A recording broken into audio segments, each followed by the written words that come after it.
Assalamualaikum warahmatullahi wabarakatuh. Apa kabar adik-adik? Alhamdulillah baik. Sebelum kita memulai kegiatan kita pada hari ini, mungkin ketua kelas bisa memandu doa pada sore hari ini. Ketua kelas disilahkan. Oke. Baik, ada pepatah mengatakan, tak kenal maka bukan tak sayang adik-adikku. Pepatah pernah mengatakan bahwa tak kenal maka kita kenalan. Baik, perkenalkan. Nama saya Relita Damupolii, ibu biasa disapa dengan Rel. Nah, Prodi Pendidikan Fisika. Nah, jadi sebelum kita masuk pada pembahasan yang lebih lanjut, kita akan membahas dulu yang namanya tujuan pembelajaran. Nah,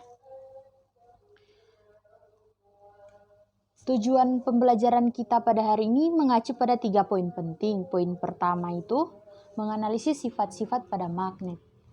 Maksudnya itu setelah adanya diskusi, presentasi, demonstrasi maupun tanya jawab di dalam ruangan ini, adik-adik sudah bisa memahami apa sih sifat-sifat pada magnet itu. Nah, poin yang kedua, menelaah karakteristik potensial GGL induksi. Nah, dimaksudnya itu pada tujuan pembelajaran poin kedua ini, setelah kalian melakukan diskusi, tanya jawab maupun presentasi seperti pada tujuan pembelajaran yang pertama, kalian sudah mampu. Karakteristik potensial GGL itu seperti ini, begitu. Poin yang ketiga itu menganalisis pemanfaatan prinsip-prinsip potensial GGL induksi. Jadi, di samping kalian mempelajari baik materi, tentunya praktiknya juga ada adik-adikku sekalian. Praktiknya di mana?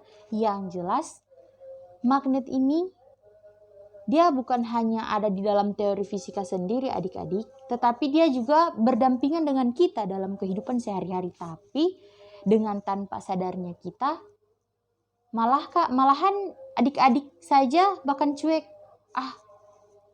Bukan magnet itu. Nah, begitu. Jadi dari sini Ibu akan menjelaskan mengenai materi kita pada hari ini. Jadi materi kita pada hari ini yaitu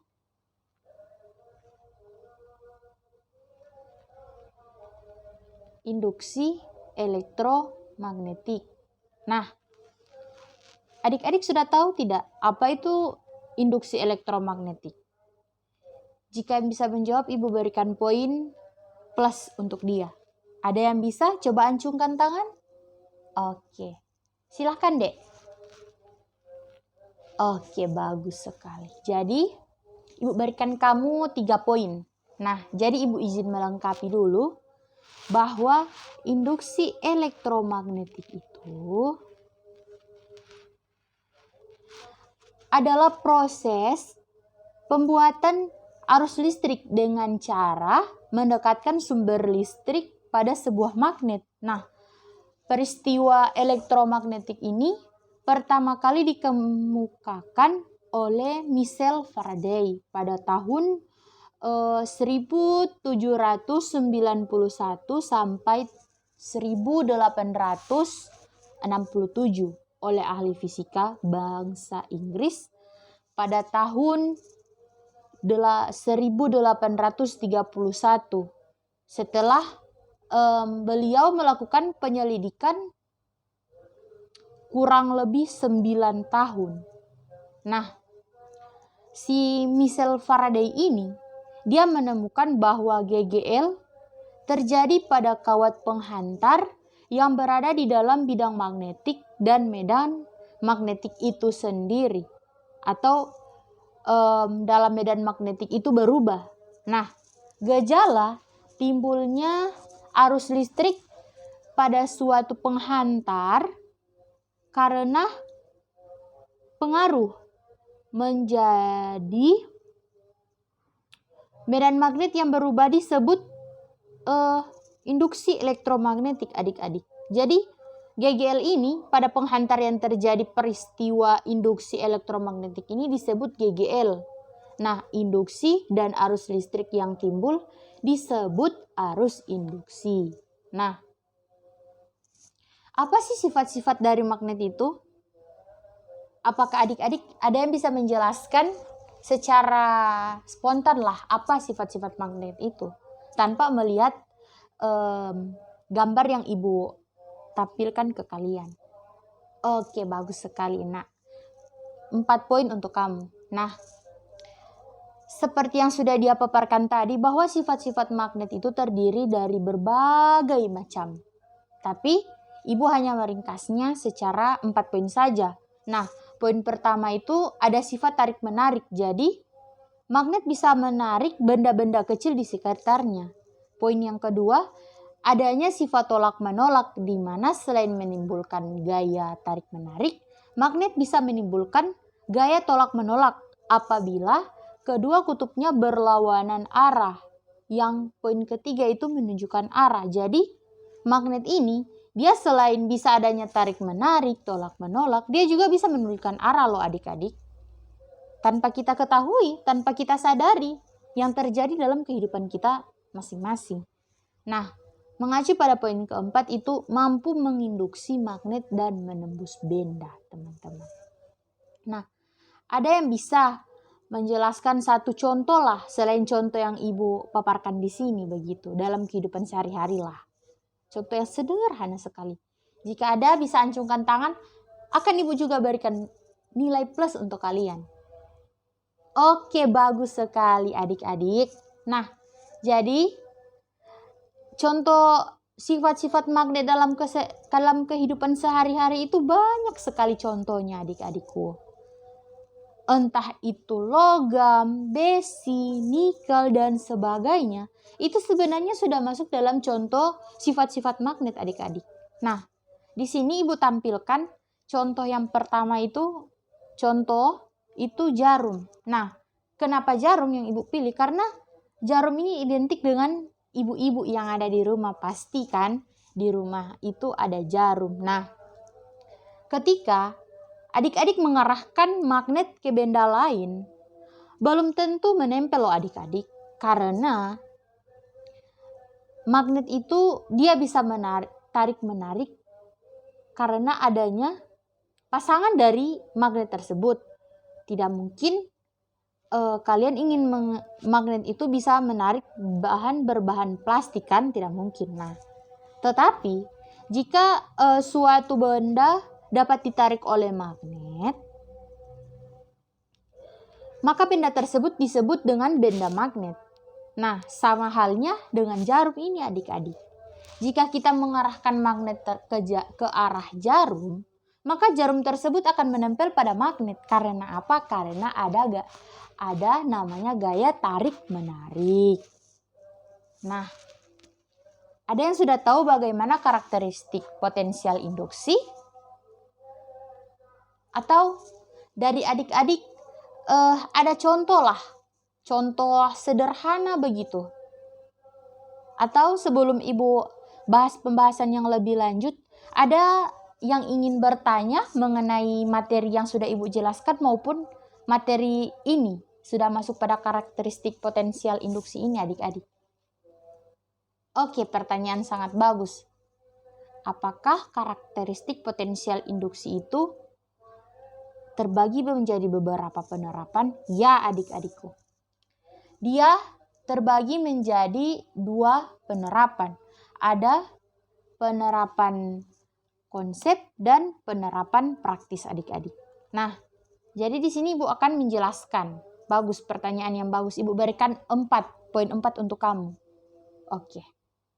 Nah, jadi di sini Ibu jelaskan. Karakteristik potensial induksi itu penerapannya ada 2. Pada penerapan konsep dan penerapan praktis. Nah, penerapan konsep ini dia terbagi menjadi 2 adik-adik. Yang pertama elektromagnetik dan yang kedua arus bolak-balik. Nah, elektromagnetik itu apa? Nah, elektromagnetik merupakan cabang ilmu fisika yang mempelajari hubungan antara medan listrik dan medan magnet di dalam rangkaian listrik yang menghasilkan gaya gerak listrik dan medan elektromagnetik. Nah, contohnya seperti apa? Contohnya seperti pada sistem transformator, induktor, motor listrik, dan generator listrik adik-adik. Nah, contoh penerapan yang kedua, arus bolak-balik. Nah, apa sih arus bolak-balik itu, Ibu? Nah, jadi arus bolak-balik ini merupakan arus listrik yang arahnya berubah-ubah secara periodik. Nah, bagaimana contoh penerapannya, Bu? Nah, contoh penerapannya itu ada dalam kehidupan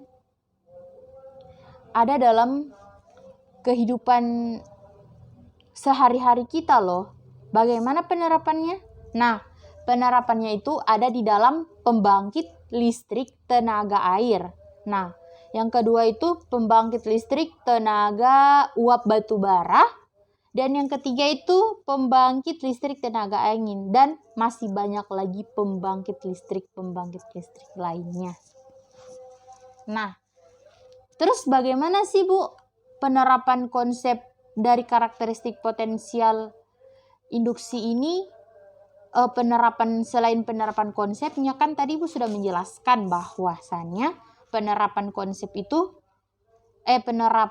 pada karakteristik potensial induksi itu terbagi menjadi dua. Nah, bagaimana sih penerapan secara praktisnya? Nah, penerapan secara praktisnya yaitu terdapat pada dua juga yang Ibu ambil contohnya. Yang pertama, generator listrik. Nah, bagaimana sih penerapannya pada generator listrik itu? Merupakan mesin yang mengubah dari energi kinetik menjadi energi listrik adik-adik. Nah, jadi di dalam generator listrik ini dapat menghasilkan dua jenis arus listrik, yaitu arus listrik searah dan arus bolak-balik. Sampai di sini ada yang ingin bertanya? Tidak? Pas? Oke, kita lanjut ya. Nah, poin yang kedua itu adalah motor listrik. Pastilah adik-adik sudah mengenal apa sih motor listrik itu begitu. Tapi dalam artian motor listrik ini bukan seperti motor pada umumnya, nih. Bukan motor kendaraan umum, bukan adik-adik. Nah, jadi Ibu jelaskan singkatnya, motor listrik ini merupakan mesin yang mengubah energi listrik menjadi energi mekanik. Nah, energi mekanik ini digunakan untuk keperluan industri dan rumah tangga. Nah, pada keperluan industri itu menggunakan motor listrik pada pompa, kipas angin, kompresor, dan konveyor. Sedangkan pada rumah tangga adik-adik, motor listrik ini digunakan pada mixer, bor, dan kipas angin tanpa kita ketahui. Nah, makanya itu setelah kalian sudah bisa memahami, oh ternyata di dalam industri elektromagnetik itu ternyata pada penerapannya itu ada loh di sekitar kita begitu adik-adik. Jadi dari sini Ibu rasa kalian sudah memahami lah. Oh ternyata fisika ini berdampingan dengan manusia, apalagi dalam kehidupan sehari-hari. Oke, lanjut ya. Nah, bagaimana sih pemanfaatan prinsip-prinsip potensial GGL induksi? Nah, Ibu ambil dua contoh saja. Contoh yang pertama itu bel listrik. Nah, bel listrik ini merupakan contoh sederhana dalam induksi yang menggunakan magnet sebagai alat utamanya. Nah, rangkaian arus menjadi tertutup dan arus mengalir pada kumparan. Jadi, pemanfaatan prinsip-prinsip potensial ini adik-adik ada sebenarnya di dalam kehidupan kita. Tetapi kita saja tidak sadar bahwasannya kita ini hidup berdampingan dengan fisika itu sendiri. Nah, lanjut pada pembahasan yang selanjutnya itu ada saklar. Lah, Bu, kenapa harus saklar? Padahal masih banyak contoh-contoh lain yang bisa Ibu terapkan. Nah, jadi adik-adikku, saklar ini merupakan salah satu contoh prinsip sederhana yang ada di dalam kehidupan kita loh. Nah, karena hampir di setiap rumah yang memiliki aliran listrik ini, dia menggunakan saklar adik-adik. Nah, saklar Fungsinya untuk memutuskan dan menghubungkan arus listrik pada rangkaian listrik. Nah, di dalam saklar terdapat lilitan kawat yang berfungsi sebagai elektromagnet yang menarik ujung besi ke bawah. Nah, dari pembahasan Ibu yang tadi, dari pertama sampai terakhir, ada bisa menyimpulkan mengenai materi pada hari ini. Jika ada, akan Ibu berikan poin plus untuk dia. Oke, bagus sekali adik.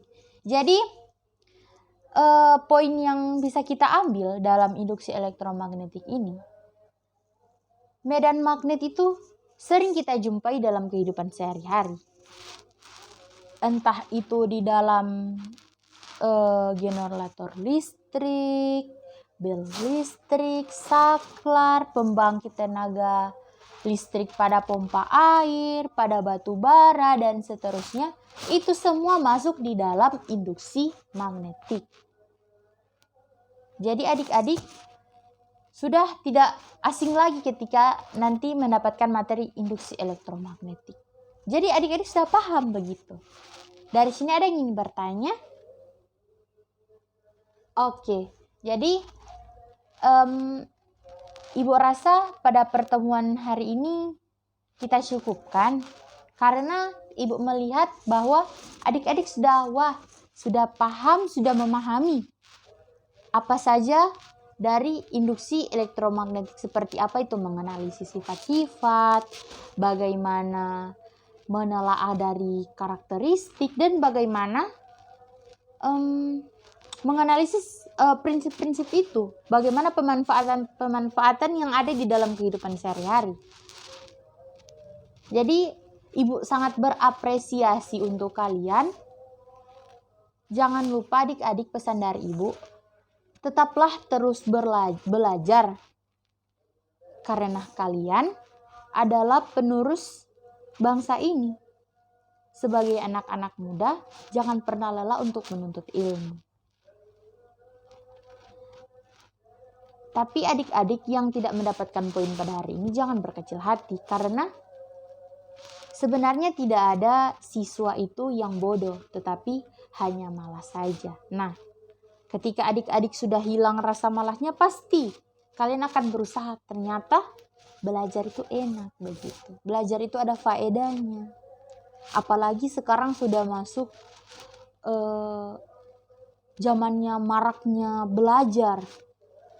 Nanti rugi loh kalau tidak belajar. Jadi Ibu sangat berharap kalian tidak akan pernah putus untuk belajar. Karena belajar itu tidak ada batasan waktu, tidak ada batasan umur. Bahkan sudah lansia saja mau loh menuntut ilmu lagi. Jadi jangan pernah lelah untuk terus belajar adik-adik. Karena pertemuan kita pada hari ini sudah selesai, mungkin ketua kelas bisa menutup dengan membacakan doa untuk ini, agar apa yang kita dapat itu masih dapat diamalkan oleh kita sendiri. Ayo kita kasih dipimpin. Amin. Terima kasih adik-adik. Terima kasih. Wassalamualaikum warahmatullahi wabarakatuh.